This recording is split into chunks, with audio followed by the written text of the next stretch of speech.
December 26, 1996. 5:52 in the morning. A 911 call comes in from one of Boulder, Colorado's most exclusive neighborhoods. A mother is screaming. Her 6-year-old daughter is gone. There's a ransom note on the stairs, 2.5 pages long, written on paper from inside the house, demanding exactly $118,000. 8 hours later, the child's father will open a door in his own basement and find his daughter's body, wrapped in a white blanket, a cord around her neck, duct tape across her mouth. She had been dead for hours. She had never left the house. In those 8 hours between the 911 call and the discovery of JonBenet Ramsey's body, decisions were made that would shape, and some say doom, one of the most scrutinized murder investigations in American history. Nearly 3 decades have passed. The case file has grown to over 100,000 pages. 1,500 people have been interviewed. DNA has been tested and retested with technology that advances every year. And yet, officially, no one has ever been charged. But something has changed. In the last 18 months, the Boulder Police Department has confirmed that new forensic methods are being applied to evidence collected in 1996. Methods that didn't exist when this child was killed. Methods that have solved cases that were cold for 40 years. Genetic genealogy. Touch DNA analysis. Digital forensic reconstruction. The same tools that identified the Golden State Killer are now being used in Boulder. This is not a case that lacks evidence. It's a case where the evidence has never pointed in one clear direction. Until, perhaps now. Over the next hour, you're going to hear what the official record shows, what investigators documented, what forensic scientists concluded, what remains in dispute, and what has emerged in the last 2 years that the public has barely heard about. Some of this will be familiar. Much of it will not.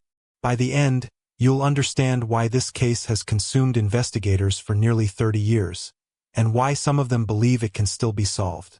If you value investigations that rely on documented evidence rather than sensational theories, subscribe to the Cold Case Tapes channel now, comment where you are watching from, and like this video so as not to miss videos like this in the future.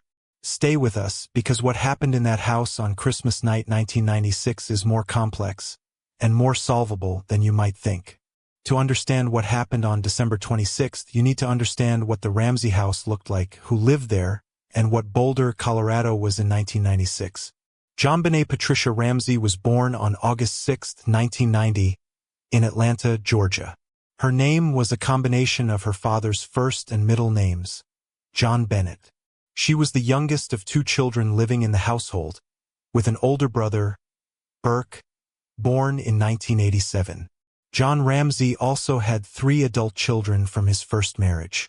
One of them, Elizabeth, had died in a car accident in 1992, a loss that had deeply affected the family. John Ramsey was not just successful, he was extraordinarily wealthy.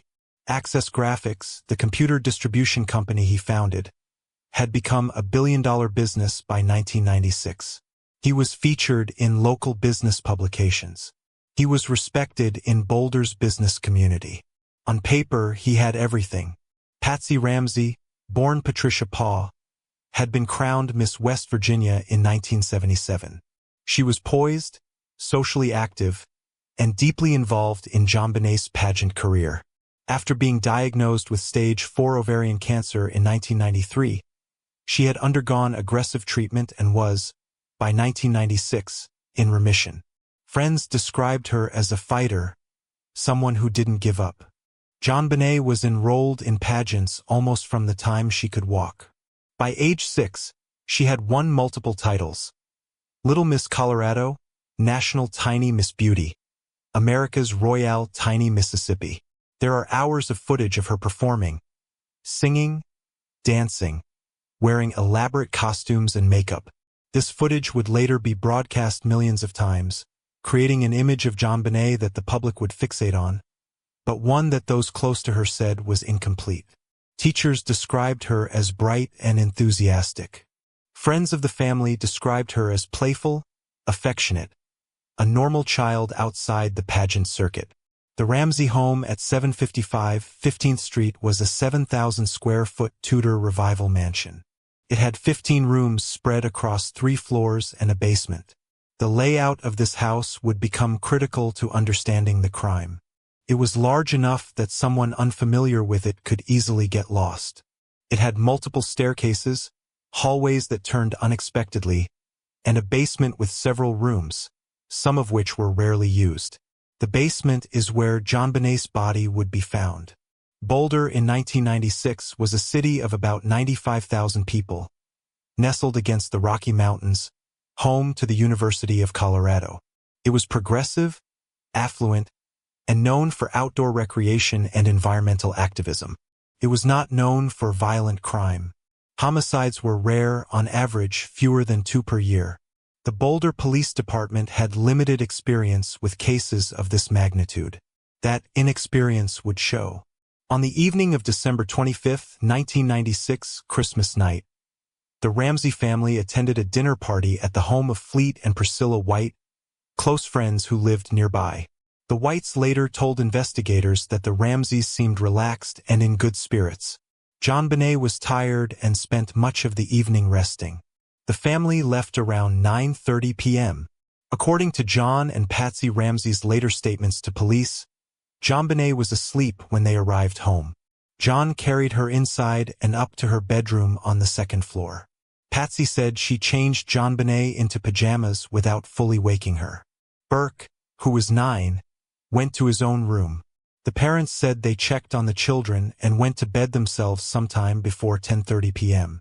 That was the last time, according to their account, that they saw JonBenet alive. What happened in the hours that followed is the central question of this case. And the evidence, even now, tells a story that doesn't quite fit together. Patsy Ramsey's 911 call came in at 5:52 a.m.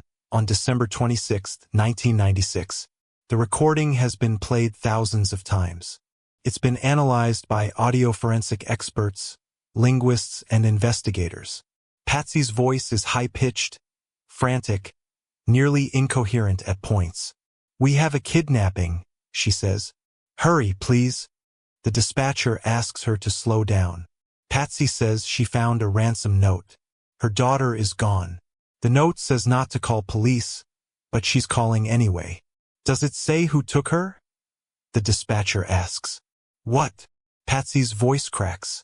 "Does it say who took her?" "No, I don't know. There's a ransom note here." The call lasts 5 minutes and 21 seconds. At the end, there's a brief moment where Patsy appears to place the phone down but doesn't fully disconnect. Some analysts believe you can hear voices in the background.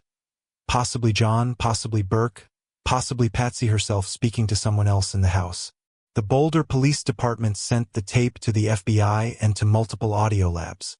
The results were inconclusive. Some experts said they could hear 3 distinct voices. Others said the audio was too degraded to determine anything.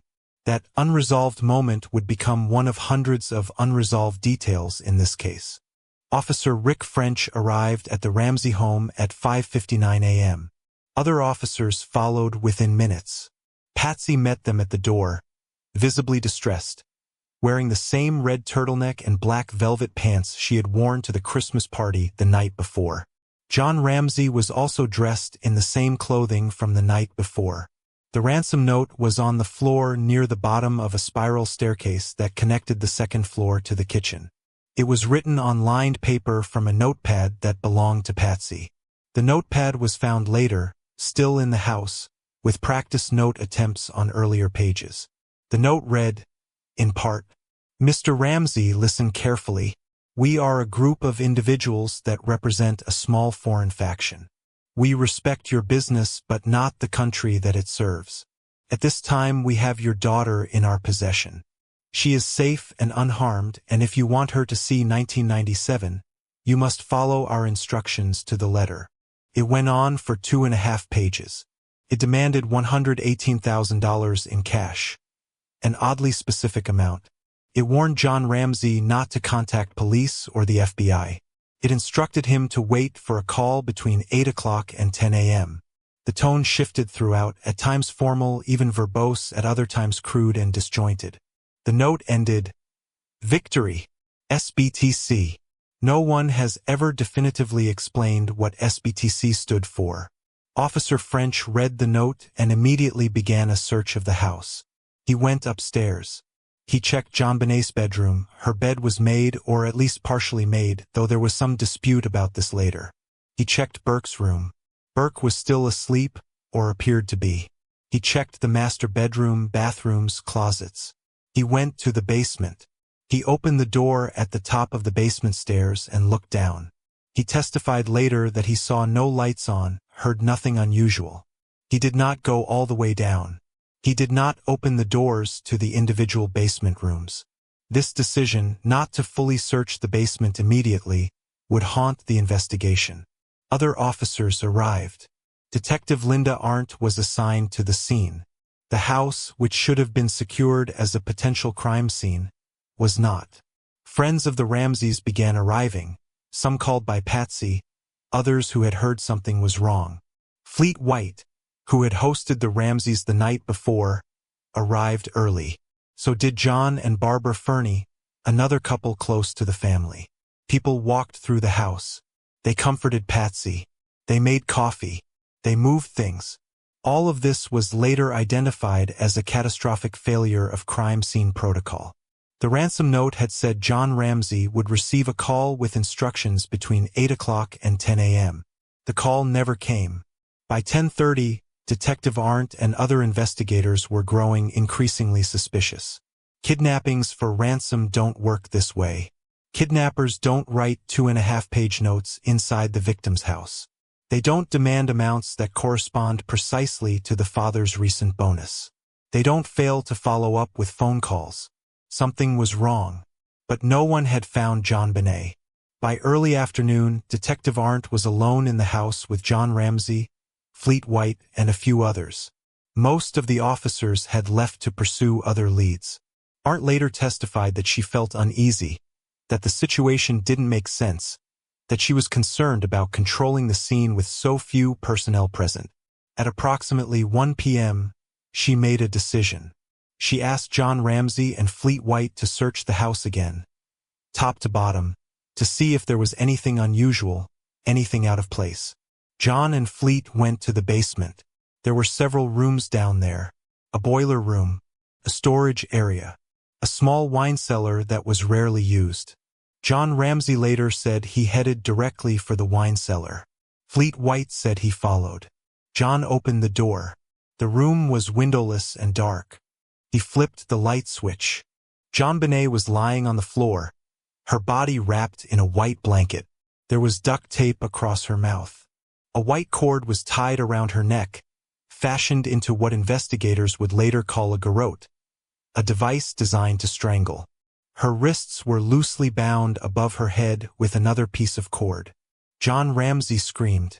He ripped the duct tape off her face. He picked her up. Fleet White, standing behind him, saw the body and immediately turned and ran upstairs, yelling for Detective Arndt. John carried JonBenet's body up 2 flights of stairs and laid her on the floor of the living room, near the Christmas tree. Rigor mortis had already set in. Her skin was pale and cold. She had been dead for hours, likely since the early morning hours, possibly even before the 911 call was made. Detective Arndt did not stop John from moving the body. She did not cordon off the basement.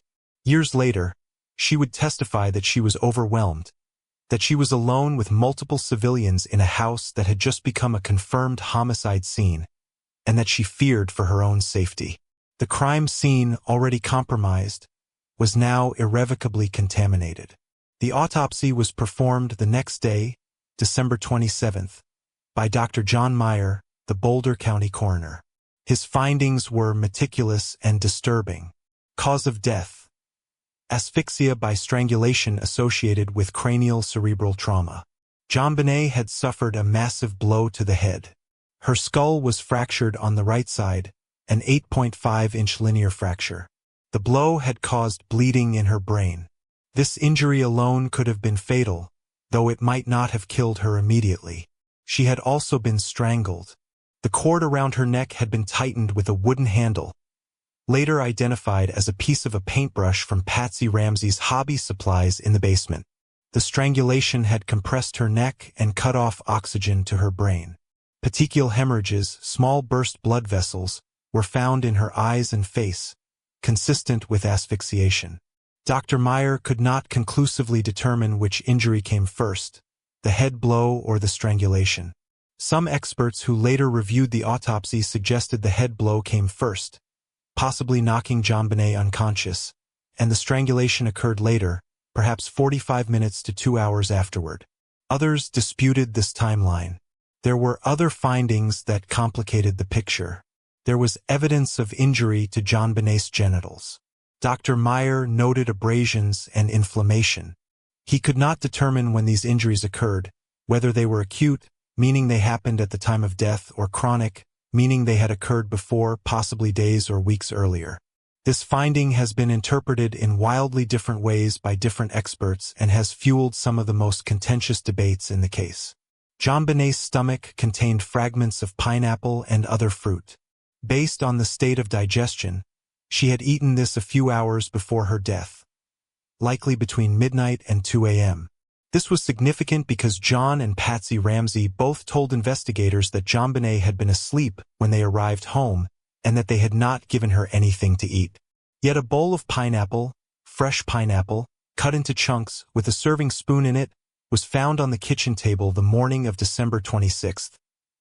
Burke's fingerprints were later found on the bowl. So were Patsy's.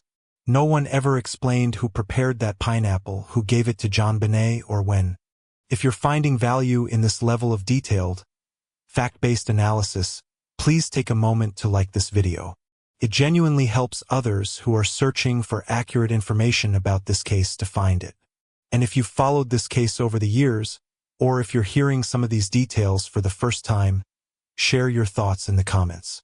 Let's keep the discussion respectful and grounded in facts. And if you know someone who remembers where they were when they heard about JonBenet Ramsey, share this video with them. This story isn't over. In the days following JonBenet's death, the Boulder Police Department was flooded with evidence, tips, and pressure. The ransom note became an immediate focus. It was long, strange, and written on materials from inside the house. Investigators sent it to the FBI, the Secret Service, and multiple private handwriting analysts. Patsy Ramsey provided handwriting samples. So did John. So did dozens of other people who had been in the Ramsey home, housekeepers, friends, contractors, anyone who might have had access. The results were maddeningly inconclusive. Some experts said Patsy Ramsey could not be ruled out as the author. Others said the handwriting didn't match hers. Still others said the note appeared to be deliberately disguised, making any comparison unreliable. No one could say definitively who wrote it, but the note itself contained clues. The phrase, "a small foreign faction," appeared in one of John Ramsey's business documents. The number $118,000 was nearly identical to his recent bonus, $118, $117.50. The reference to his business was spelled incorrectly, but in a way that seemed intentional, almost mocking. The closing, "Victory, SBTC," has never been explained. Some investigators thought it might be initials. Others thought it could be a reference to a military or religious phrase. Despite thousands of tips, no credible explanation has ever emerged. Linguistic analysts noted that the tone shifted throughout the note. Early sections used sophisticated vocabulary, attaché, countermeasures, adequate sizing. Later sections devolved into awkward phrasing. "Don't try to grow a brain. Use that good Southern common sense of yours." It read like two different people had written it, or like one person had written it while trying to sound like someone else. Then there was the physical evidence. DNA was found on JonBenet's underwear.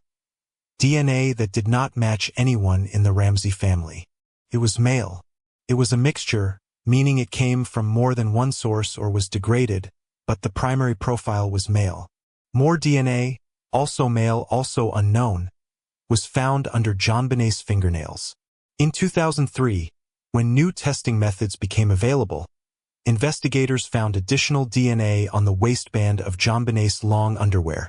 This DNA matched the unknown male profile from the underwear found in 1996. This was significant. It suggested that the DNA had not been deposited randomly or through manufacturing. It appeared in multiple locations associated with the victim's body. The DNA was entered into CODIS, the FBI's national DNA database. No match was ever found. Whoever this DNA belongs to has never been arrested for any crime that would require a DNA sample, or they are not in the system for other reasons. But DNA was not the only evidence. Fibers from Patsy Ramsey's red and black jacket, confirmed to be the jacket she wore on Christmas night, were found on the duct tape covering JonBenét's mouth. They were also found on the cord used to make the garrote. Fibers consistent with John Ramsey's clothing were found on JonBenét's body. Investigators also found fibers in the basement that matched a sweater belonging to Burke Ramsey. Though Burke told police he had never gone to the basement that night, these fiber findings didn't prove anything on their own. Parents touch their children. Clothing fibers transfer easily. But combined with other evidence, they raised questions. The crime scene itself was puzzling. The basement window, a small, ground-level window leading into a storage room, was found open. The window had been broken previously. John Ramsey said he had broken it months earlier when he was locked out and had never repaired it. There was a suitcase positioned beneath the window, as if someone had used it to climb out or to climb in. But there was undisturbed dust and debris on the windowsill. Spider webs were intact in the window well outside. If someone had gone through that window recently, they had done so without disturbing anything. No footprints were found in the snow outside, though the snow coverage that night was patchy. No clear signs of forced entry were found anywhere else in the house. This led some investigators to believe the crime was committed by someone who had access to the house. Someone who didn't need to break in. The investigation quickly became fractured. The Boulder Police Department suspected the family. The district attorney's office, led by Alex Hunter, was more cautious. Tensions between the two entities grew. Leaks to the media became routine. The case turned into a public spectacle. By early 1997, the Ramsey family had stopped cooperating fully with police. They hired criminal defense attorneys. They gave limited interviews. In April 1997, they appeared on CNN and denied any involvement in their daughter's death. Public opinion turned harsh. Tabloids ran headlines accusing Patsy of murder. The pageant footage of JonBenet was played on loop, often with sinister music and commentary suggesting the family was hiding something. The truth was, investigators didn't know. They had evidence pointing in multiple directions. And the longer the case went unsolved, the harder it became to untangle. By 1998, the JonBenet Ramsey case was at a standstill. The Boulder Police Department had conducted thousands of interviews. They had collected DNA, fibers, fingerprints, handwriting samples. They had consulted with the FBI, the Secret Service, forensic linguists, handwriting experts, child psychologists. And they had no arrests. In September 1998, a grand jury was convened to review the evidence and determine whether charges should be filed. The grand jury heard from dozens of witnesses over 13 months. They reviewed crime scene photos, autopsy reports, police interviews, forensic analyses. In October 1999, District Attorney Alex Hunter announced that the grand jury had completed its work and that no charges would be filed. For years, that was the public story. The grand jury looked at the evidence and declined to indict anyone. But in 2013, a reporter sued to have the grand jury indictment released under Colorado's open records laws. What the documents revealed shocked many who had followed the case. The grand jury had, in fact, voted to indict both John and Patsy Ramsey. Not for murder, but for child abuse resulting in death and for accessory to a crime. The indictment alleged that the Ramseys had permitted JonBenet to be placed in a dangerous situation that led to her death, and that they had assisted someone in covering up the crime. District Attorney Hunter had refused to sign the indictment. He issued a statement saying that the evidence, while troubling, was not sufficient to prove the case beyond a reasonable doubt in a court of law. This decision has been debated ever since. Some legal experts have argued that Hunter was correct, that an indictment is not the same as proof and that ethical prosecutors must believe they can win at trial. Others have argued that refusing to sign the indictment undermined the grand jury's constitutional role and denied the public a transparent legal process. Either way, the case remained open and unsolved. Then DNA technology advanced. In 2003, the Boulder District Attorney's Office, now under the leadership of Mary Lacey, ordered new testing using a method called touch DNA analysis. This method can extract DNA from skin cells left behind on surfaces, even if the DNA is in very small quantities.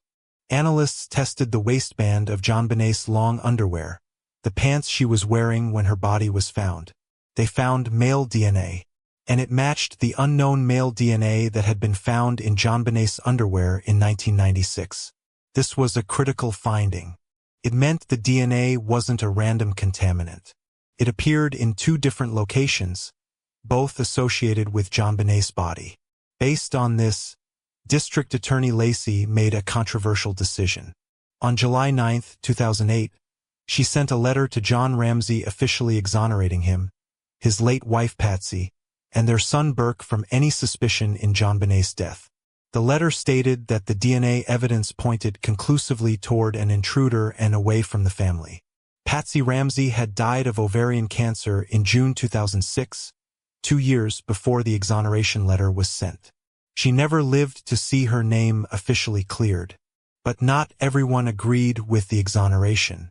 Some investigators, particularly those who had worked the case in its early days, argued that touch DNA could be transferred innocently.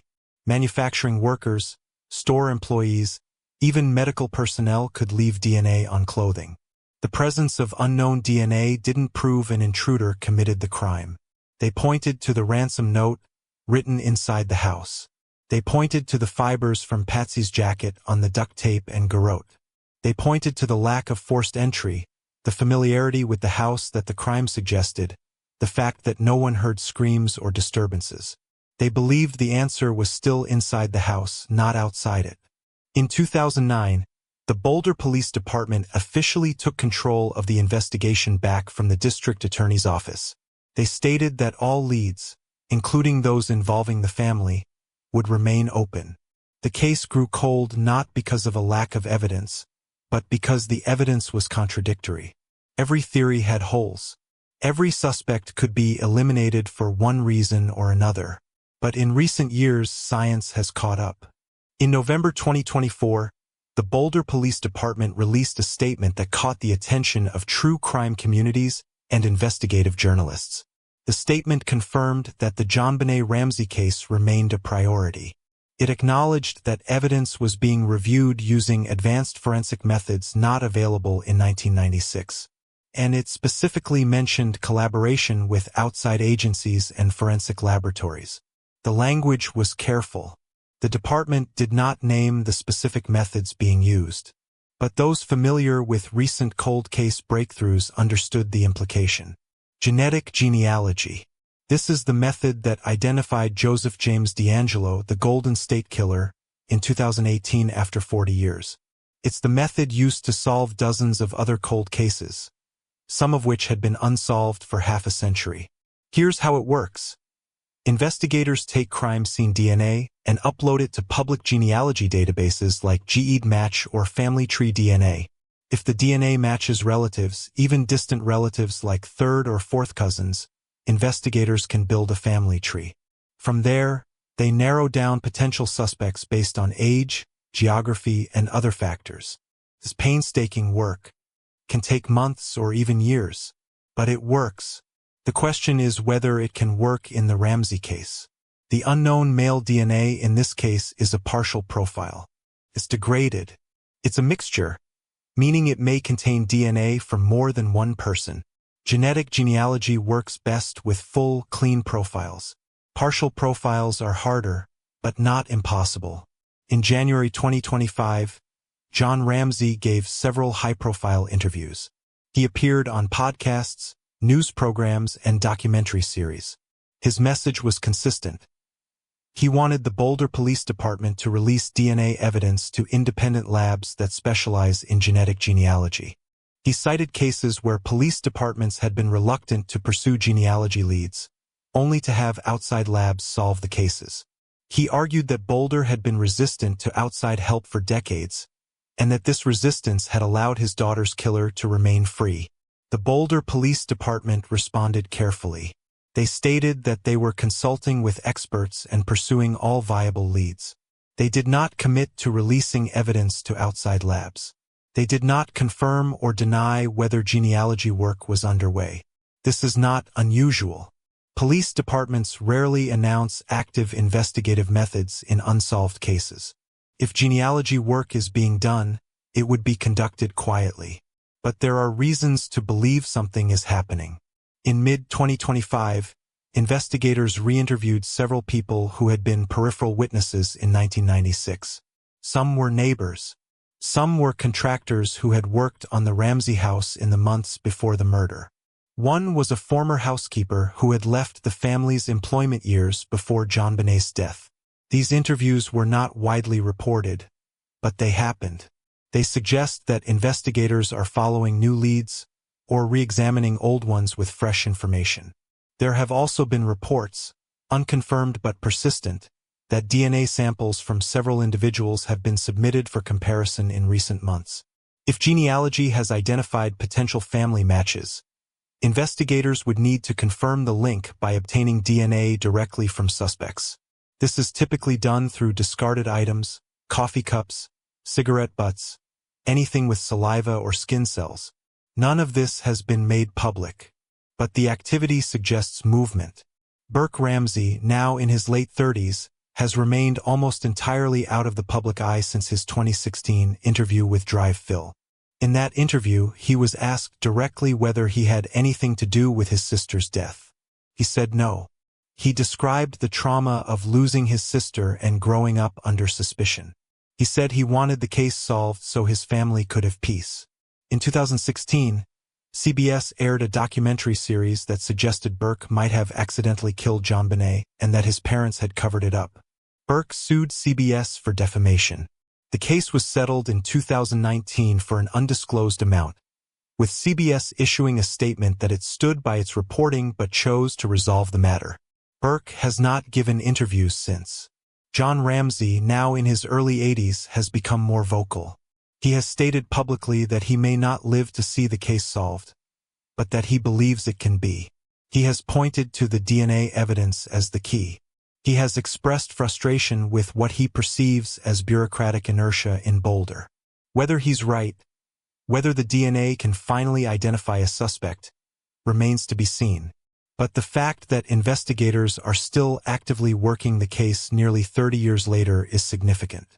Cold cases often go dormant. Resources shift.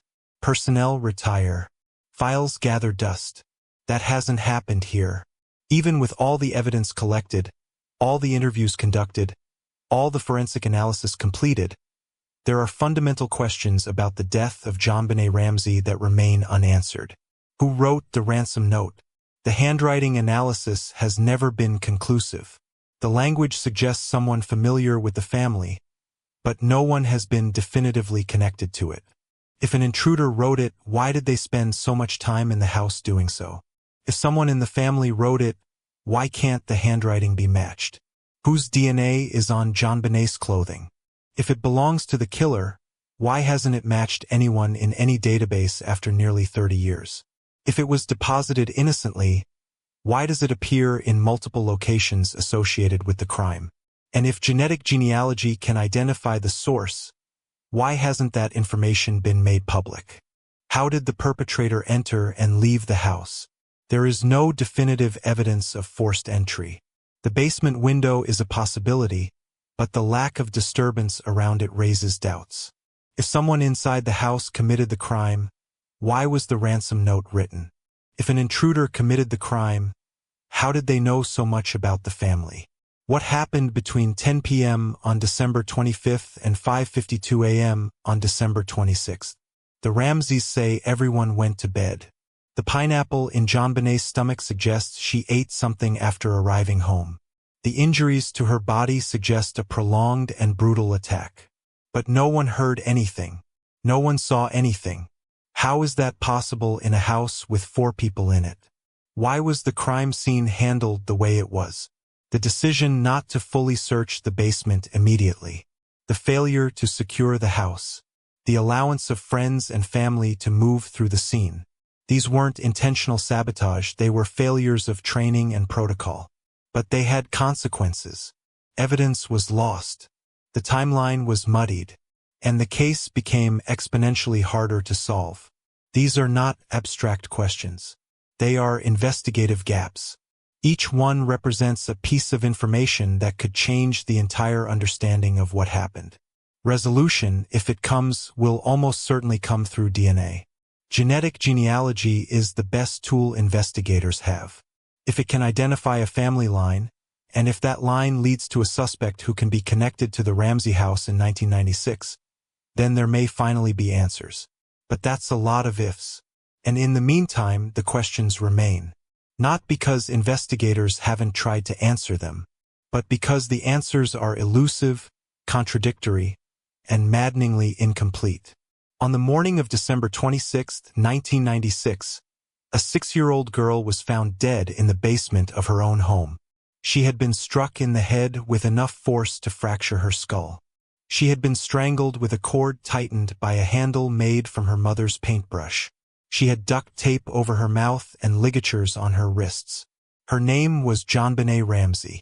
She is buried in Marietta, Georgia, in the same cemetery as her mother, Patsy, and her half-sister, Elizabeth. The 3 of them rest together beneath a headstone that reads, in part, "Loved and missed." 29 years have passed since that morning. The case file has grown to over 100,000 pages.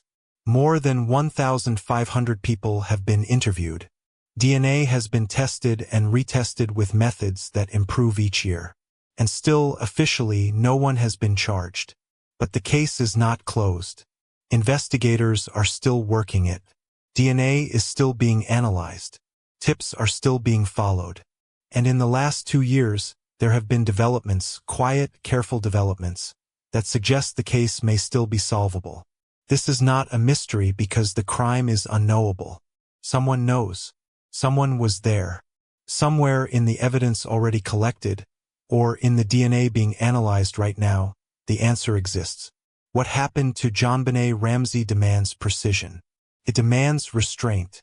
It demands respect for a child who never chose to be a headline, a theory, or a symbol. She was a person. She was 6 years old. And whoever killed her has not been held accountable. That is still true. But it may not be true forever. Thank you for staying with this case through till the end.